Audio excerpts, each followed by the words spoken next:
What up, what up, what's good? It's your boy Steven. And Tessa.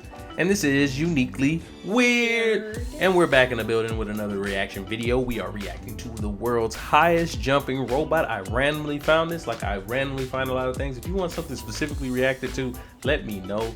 We try to avoid reacting to music videos these days and just kind of get bored of that. And I also, there's certain things I just am not interested in reacting to. But put it down in the comment section and, you know, I might react to it regardless. We might react to it regardless. Anyways, this is something random. I just like to find random things and react to them because some things are just entertaining. We'll see what this tiny robot is all about because it clearly looks tiny here. Yeah, let's get it.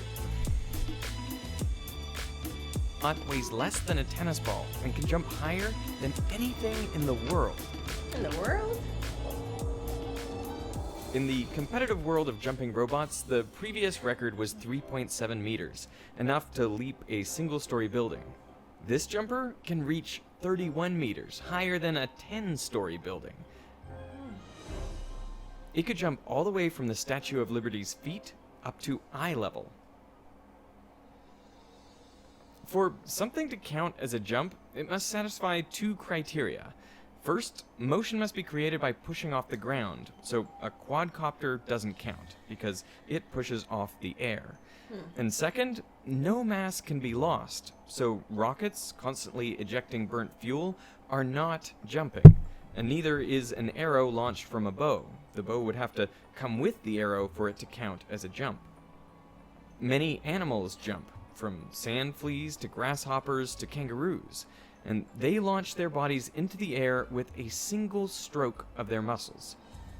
The amount of energy delivered in that single stroke determines the jump height. So if you want to jump higher, you have to maximize the strength of the muscle. The best jumper in the animal kingdom is the galago, or bush baby. And that's because 30% of their entire muscle mass is dedicated to jumping. This allows the... They're like mini kangaroos. You see his thighs? Galago. Squirrel-sized primate. The squirrel-sized primate to jump over 2 meters from a standstill. It has, like, you know, very small. He's like a lemur squirrel kangaroo. How do you put that together? Langaroo. We'll go with that. Small arms and upper body, and it's just like huge jumping legs. It doesn't have better muscles or anything, it just has more of them. Ah. There are some clever jumping toys. I feel like I used to play with these poppers as a kid, and when you deform a popper, you store energy in its deformed shape. Effectively, it becomes a spring. And then, just like an animal, in one stroke, it applies a large force to the ground, launching itself into the air.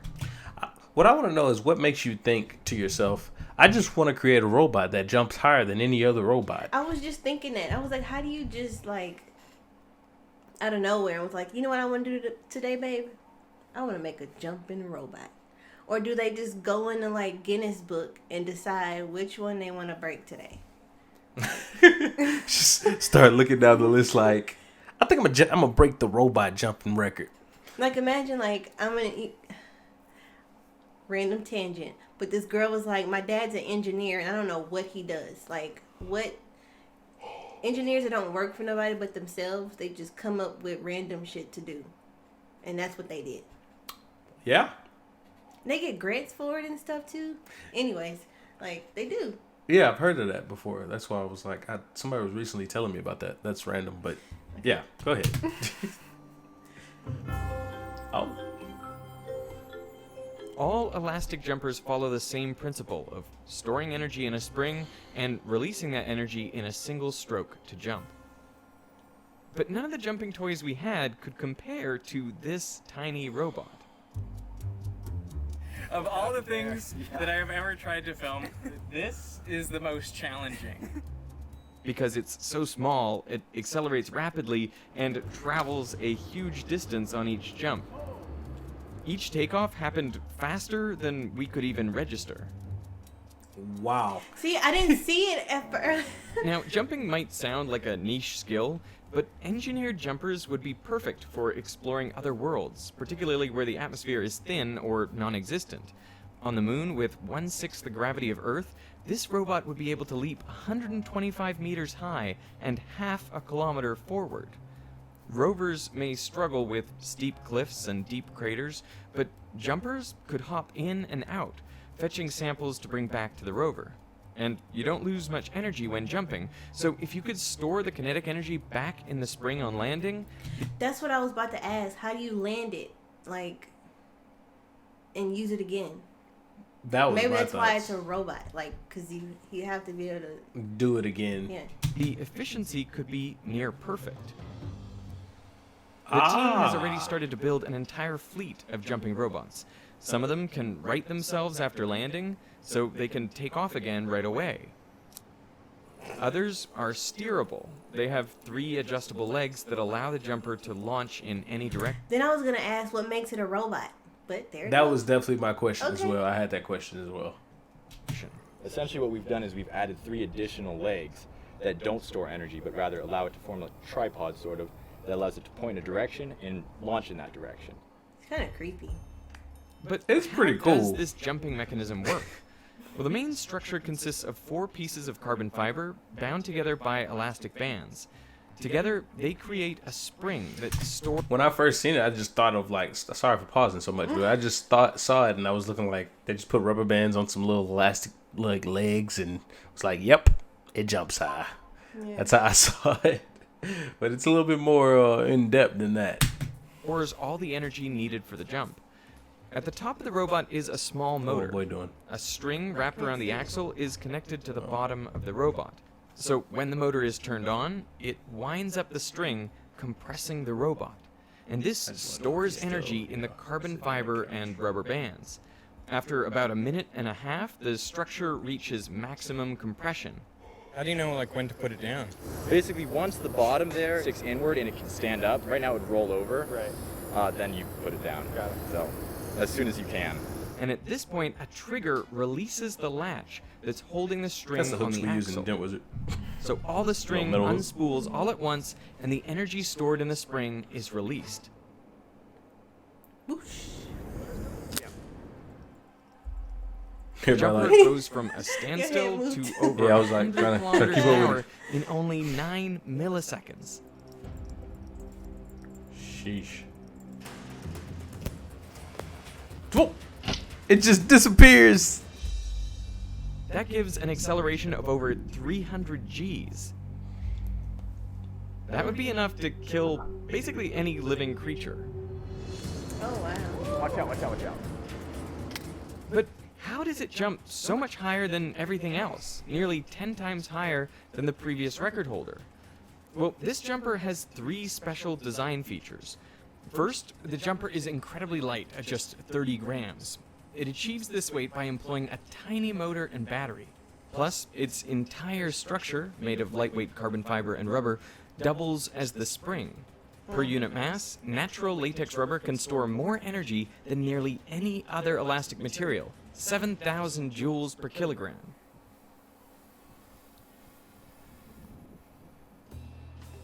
And the design of the spring makes it ideal for its purpose.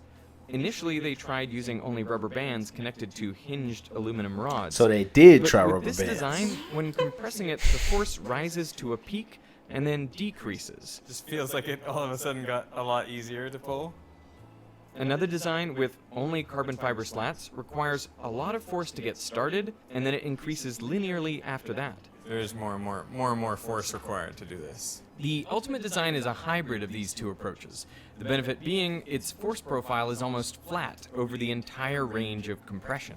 Feels like that needs a lot of force, and now it feels pretty steady with the amount of force that I need to apply. Therefore, it provides double the energy storage of a typical spring, where force is proportional to displacement. The researchers argue this is the most efficient spring ever made.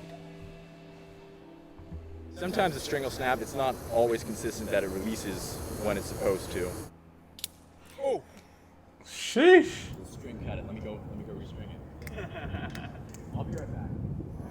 You'd probably expect that lighter would always be better with a jumper, especially if the added weight is simply dead weight rather than anything useful like a spring or a motor. So we're adding basically a chunk of steel to our jumper, and it's going to jump higher. And the key is that we're adding it to the top. You want your body, the part that's moving, to weigh at least as much as the foot. Because you When need your body's something lighter, to it's push basically through this that. collision, Yeah. this energy If it's transfer too is light, very it's gonna be inefficient, like a and piece you of don't paper. jump very high. But the real secret to how this jumper can achieve such heights is through something the researchers call work multiplication. Unlike an animal, which can only jump using a single stroke, I'm curious about the fan that's always next to it. The little thing. its muscle, an engineered jumper can store up the energy from many strokes, or in this case, many revolutions of its motor. And that's how the motor can be so small. It doesn't have to deliver the energy all at once. It builds it up gradually over a few minutes. So the trade-off is kind of like time for energy. Exactly. And this is possible because there is a latch under tension preventing the spring from unspooling until the robot is fully compressed. Interestingly, biological organisms do use latches. For example, the sand flea, which can jump incredibly high for its body size. It has a muscle that is attached, let's say, right here. Called the sand right flea? inside of the pivot point. So as it contracts that muscle, the leg doesn't extend, right? It's actually closing it more. But then it has a second muscle that pulls it out. It's going to shift this muscle ever so slightly outside the pivot point. That's wild. So there's these two muscles that are working. So here's your big power muscle, here's your trigger muscle. It's a torque reversal mechanism, and then all of a sudden it shoots. But even though the Ew. biological world has latches, no organism has developed work multiplication for a jump from standstill, at least not internally. Spider monkeys have been observed pulling back a branch hand over hand using multiple muscle strokes stored in the bend of the branch to catapult themselves forward. There's a spider that shoots out a silky string, which they pull back multiple times in order to slingshot themselves to another location. So it's like slingshotting itself? Yes, it's called the slingshot spider. Now, I tried jumping in moon boots to see if they would help me go higher. Okay. My guy has 0 ups. 0. But good try, though. And it certainly felt like they did, but Elliot pointed out that from a standing start, they don't actually help much. Build it, and then go. Okay. Only if you jump a few times before can you store up some of the previous jump's energy That in looks the fun. elastic band. It does. And then that energy helps launch you higher on the following jump. For years, engineered jumping was developed to mimic biological jumping, but with work multiplication, it gained an advantage. If you can generate a large burst of energy simply by running a motor for a long time, the power of the motor is no longer the limiting factor. The spring is. So you can focus on making the most powerful spring possible. This jumper has nearly maximized the achievable height with this spring. Assuming an infinitely Damn, light left motor the with screen. infinite time to wind up, the highest possible Hit it jump again. with this compression spring is only around 19% higher than what they've achieved.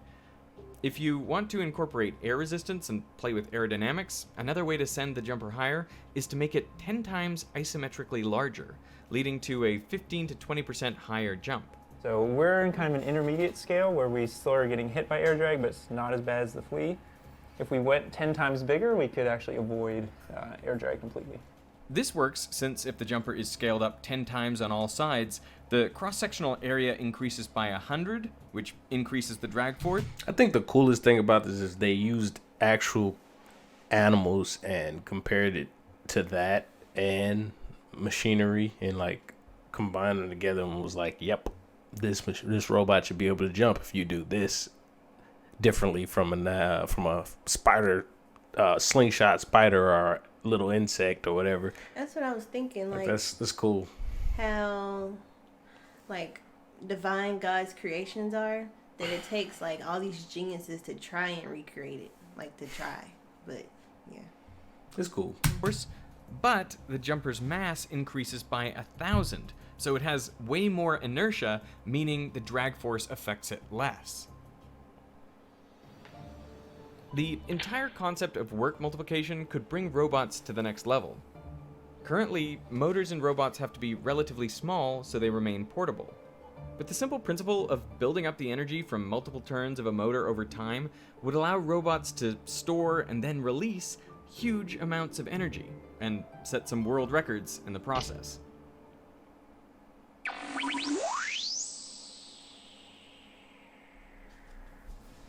What you got? Getting this robot off the ground required more than just engineering. It took a deep understanding of math and physics. And if you want to take your STEM skills to the next level, I highly recommend this video's sponsor, Brilliant. It's a website and app that helps you learn Oh, math. sponsor. We don't want your sponsor, bro. I think that's it for the video too. Yeah. So, well, we're gonna stop on your sponsor. But that was dope. That was pretty cool. That was definitely a learning experience. I hope you guys enjoyed the learning little course you just had there, the engineering, math, and physics class you just had. It was a little 15 to 20 minute class. So, hope you guys enjoyed it. What do you have? Nothing, I guess. I mean, do you like it? Do you not like it? I mean, it's interesting to me because I like documentaries and stuff, but I understand if it's not everybody's cup of tea. It doesn't really have to be, but yeah. Let us know if you want us to react to more stuff like this. This is very interesting as far as just the fact that it's just something unique to watch, and they have Guinness World Records out here with jumping robots. So that was pretty cool. Anyways, yeah, y'all comment, like, subscribe. Let us know what you think. Let us know what else you want us to react to and all that good stuff. And y'all have a good night. Peace. Bye. Or good morning, or whatever you have going on when you're watching this video. Peace.